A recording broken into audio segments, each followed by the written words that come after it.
Traverse Town. We've been here before. That is for dang sure. What a good rhyme. What a good rhyme. Alright. You can perform the following actions in the field. Left stick, move. Right stick, look around. R3, face forward. X, swing keyblade. O, jump. Dodge roll. Cool. Alright, he's going to want us striking objects in the field with your keyblade. Try striking the barrel. You got it! And that will give us a card. So we got a Blizzard card. This whole beginning is just a huge tutorial. One of the worst tutorials, I might add. Marked objects can be lifted and thrown. Approach and press triangle to lift. We know this already from the actual game. And we can hit Heartless, but you can strike the Heartless first to gain the upper hand. So we want to use this to throw.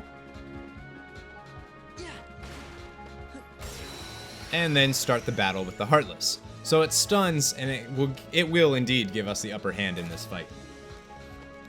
As you can see, they'll be stunned. We'll use our cards. We can go over here and grab our Donald card.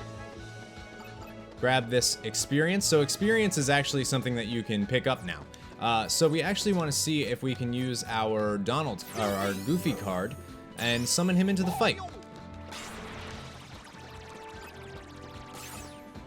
And what they do is they act as summons, so not necessarily stick around and fight with you. And we got a card break, which means that we actually kind of wasted that card there. Card breaks, I think, are not good. And we get the Tranquil Darkness card from that fight.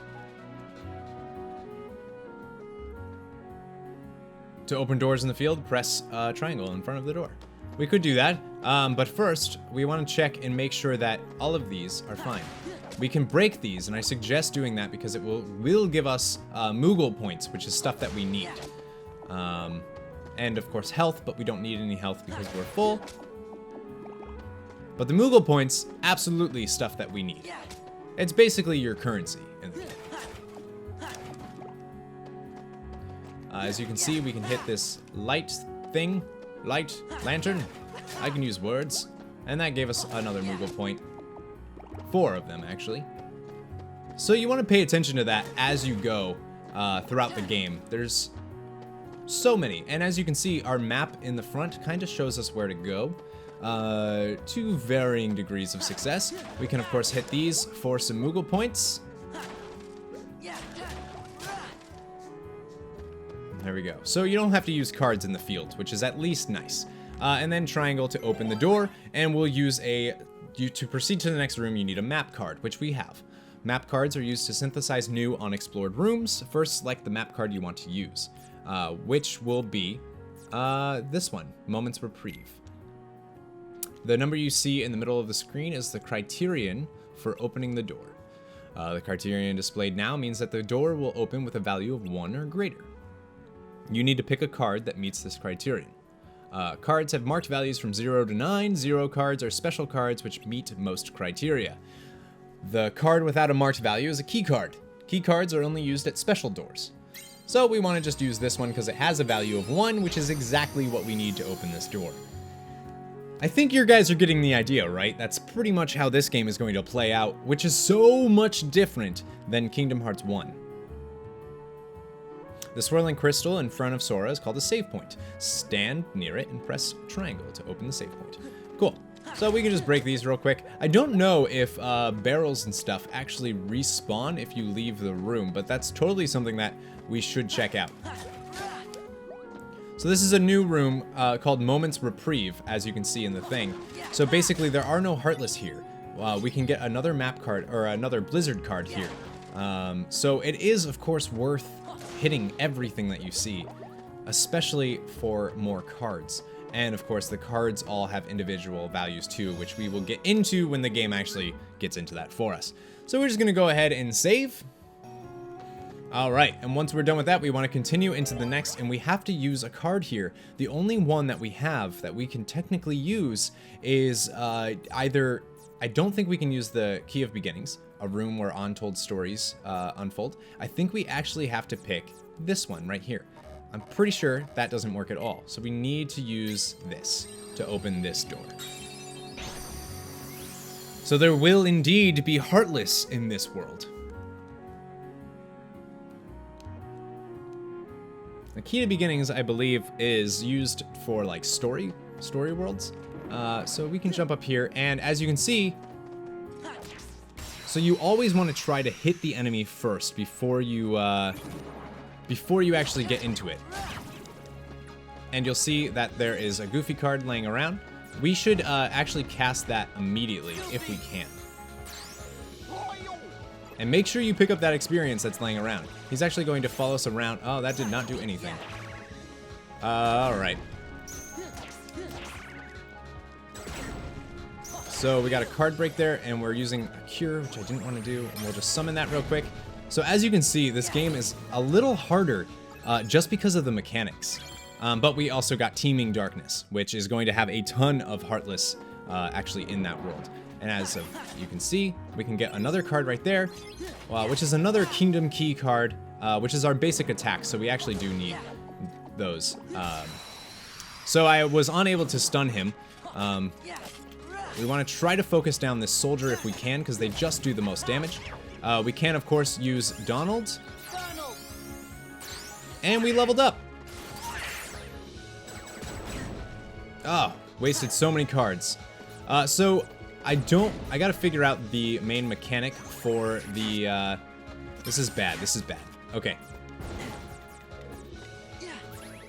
So we'll use a potion. That wasn't a potion at all.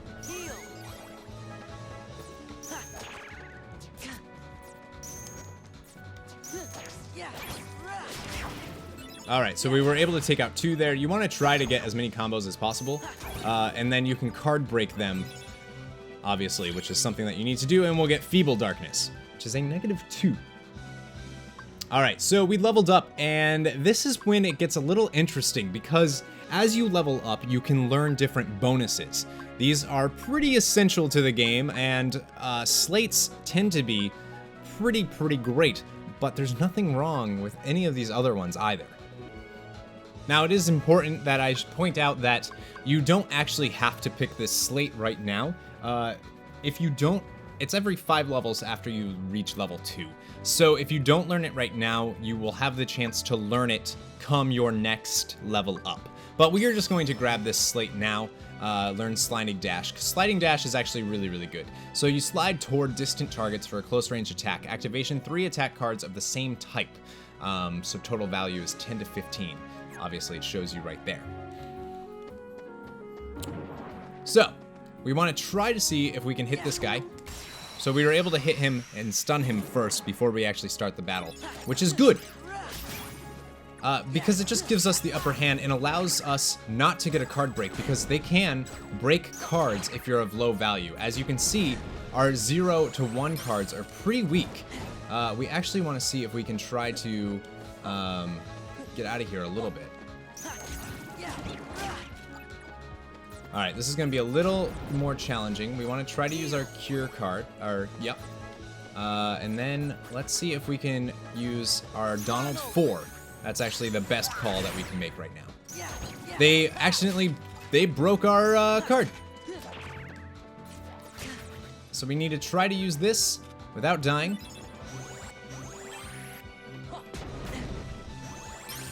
So as you can see, for every time that you use your summon card, you have to go through 2 more. So we're going to try to use our Donald card again. This is a level 5. And then we'll try to use our Goofy on this last couple right here.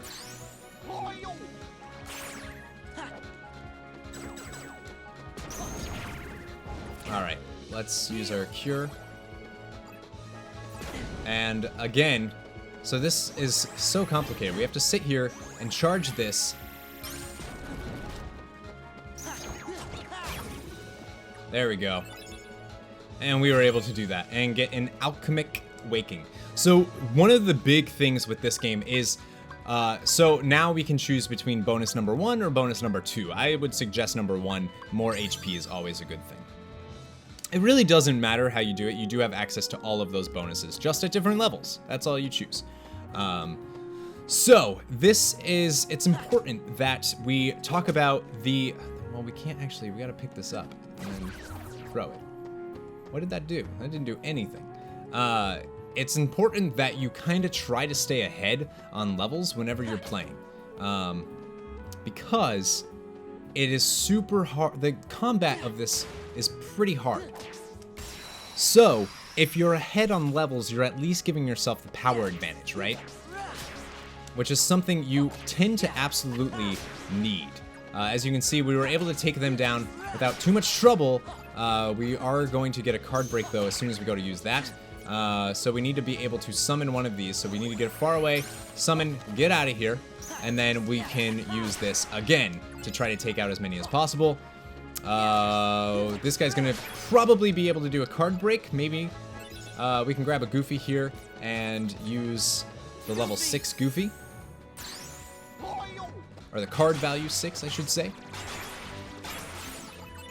Easy peasy, lemon squeezy. And we will get the meeting ground card. And then we can just use this to jump up here. There's, of course, more doors, more enemies. But this is kind of where you need to start making choices. Now, you can leave, and I believe the enemies reset. It really is worth grinding levels at this point of the game. And we were able to grab another meeting ground. There's one on us, so we can just jump down and not. Right here, so you can see that there's like a special emblem above that. That means that the only one we can use, doors emblazoned with a crown, are special doors. You need special cards called key cards to open these doors, but just having the key card isn't enough to open the door. You need the key card and one or more additional cards meeting certain criteria. Pick map cards that meet the criteria and you can open the door. So as you can see, we definitely need this one, the Key of Beginnings, and then we need to pick a level 1 card. So what we would do is grab Teeming Darkness, right? Let's just do that. Oh, we can't use Teeming Darkness. Can we use this? There we go. And then this. Boom. We are able to open that door and create a room.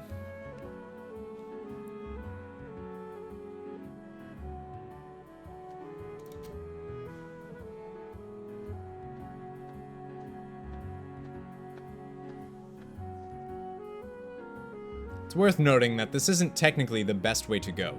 Fighting alone isn't as easy as I thought. Look it! Donald and Goofy. Don't pop out of nowhere like that. Hey, it's not our fault. We don't know what's going on. Oh, yeah? Pluto's here. Hey, Pluto. What are you doing, man? Things keep getting stranger. What's Pluto doing here? There's nothing strange about that. We came to Traverse Town with Pluto, didn't we? Did we? No, wait. According to my journal, it was before you met Sora that you came to town with Pluto. Wow, he's right. We were chasing after Pluto, and that's how we ended up in Castle Oblivion. But aren't we in Traverse Town? Well, it's not really Traverse Town. I think the card created this Traverse Town inside Castle Oblivion. That is correct. Who cares about all that? It's too confusing. I don't know where we are, but let's just keep moving forward. Defeating Heartless. We'll get somewhere. That is really good. And guess who's here? You'd better be careful, or it's the Heartless that are going to defeat you. It's Leon. Kinda.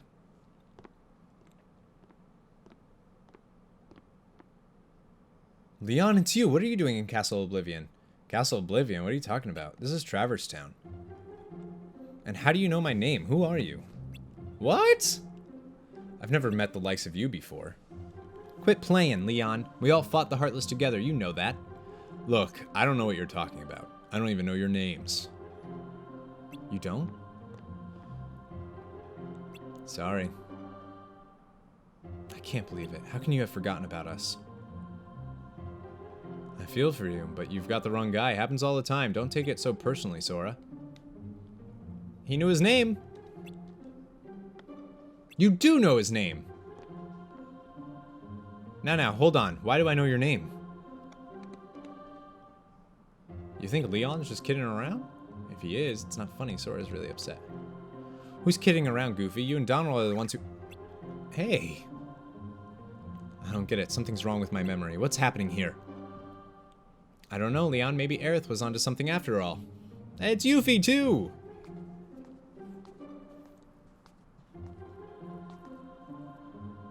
She said she sensed some uncanny kind of power and asked us to look into it. Well, this is as uncanny as it gets. Maybe you should take Sora to see Aerith. Yuffie, you know my name. Yep, looks like you know mine, too. You know him? Nope, total stranger, but I definitely know his name. Strange, yes, but convenient. We can skip the introductions. This is strange. How is it that you can accept this situation so easily? I don't get you. Well, I'm gonna run ahead and fill Aerith in. Leon, you give them the grand tour. See you later. Dot dot dot. I guess it's no use pondering over it. Come on, follow me. But there are Heartless wandering around town. I better teach you how to protect yourself in battle. Yes, please do. Please teach me. Teach me. Teach me everything, Leon. Alright, see the numbers printed on your cards? They range from 0 to 9. Higher numbers mean stronger cards. If you and your enemy both play a card at the same time, the higher card wins. That's what's going on. Card breaks. So, if we cast a 4, it's a card break. We do a 5, though, we can do it. We do a 6, we hit. A 1, though, and he card breaks us, so it goes away. So you see, that's how it happens. See how it works? Playing a card higher than your opponents and breaking through their defenses is called a card break. Playing a lower card results in your attack being deflected. Even powerful cards can be deflected if the enemy's card is higher. Whoever is on the losing side of a break is left wide open to attacks. Don't let that person be you. Cards with 0 as their value are special. No matter what card the enemy plays, you can break it with a 0 card. But if you play the 0 card too soon, the enemy can break it with any card they play. In other words, it's the most powerful card if it comes last, and useless if it comes first. Try to make the most out of it. That's something to keep in mind that's also kind of hard to remember as you play this game. Card values also affect the cost of assembling a deck. Keep that in mind. Now it's time to teach you how to stack cards. You don't have to use battle cards one at a time. You can also assemble 3 cards and use them all at once. This is called stacking. Stocking. Stocking cards and using them in 3s is much stronger than using cards individually. That's slates. Go on, give it a try. Stock any 3 cards in your deck. So we'll stock this one, and this one. And that will give us sliding dash. The sum of your 3 stocked cards becomes the value you play. The value is usually high and hard to break, and the combo attack deals a lot of damage. Don't hold back, show me what you can do. So at this we need to use the 3. And that will do a sliding dash, slight. Combo attacks aren't the only benefit of stocking cards. Choose your cards carefully and you can unleash special abilities called slates, which is what we just did. Slates come in all varieties and each has its own unique card combination. You should try it out once you've collected more cards and learned a slate or 2. But keep one thing in mind, every time you use stocked cards, you lose the first card you picked. You can't reload it. The first card won't return until the end of the battle. Relying only on slates will cause your cards to run out. That means trouble. So if you use too many slates, you die. End of game, sayonara sucker. Interesting stuff. Or is it? Alright, this video has also gone on way too long, so I'm going to try to shorten it for you guys. Think you've got the hang of it, Sora? Yeah, more or less. I'll pick up the rest when I get to fight some real battles. Here, I found this lying around. You take it. Remember what I told you, make good use of it. So he will give us a beautiful, beautiful Simba summon card. Level 6. And the Key of Guidance, which is another map key that we need. It's a key card, which is exactly what we need to get into certain rooms. Usually story related. Alright, so this is the room. So as you can see, this door is gone now. Remember the door that we just used that had the special emblem? Totally gone, because story things happen in those, and now it's gone. So we can hop down here, and enemies, I thought enemies will return, but maybe not. So that is also something important, is, let's just attack this. Oh, I was too late, I think, anyways. Cool, they're all dead. And we got Marshall Waking. And we leveled up, level 4. So we can't choose a new slate yet until level 5, but we can choose our HP boost or CP boost.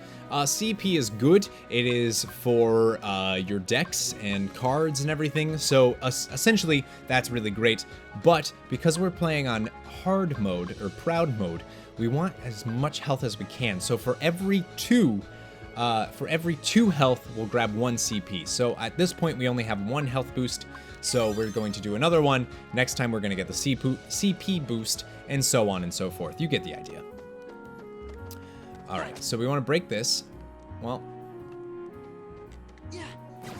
I think if you hit an enemy with that, it does something to them. So at this point, you can also go back. You can go back to any room you've been in before. And this one handily has a save point. All right, guys, so that is the beginning of Chain of Memories. I hope you guys stick around to watch this series. This game is pretty hard, and playing it on its hardest difficulty is going to make things a lot harder, but I hope you guys stick around, and I hope you enjoy the series. Don't forget that after we are done with Chain of Memories, we're going to be moving on. We are also playing South Park on the channel, so if Kingdom Hearts Chain of Memories isn't your style, be sure to go and check out South Park Stick of Truth. Thank you guys so much for watching, and remember, never give up, never surrender.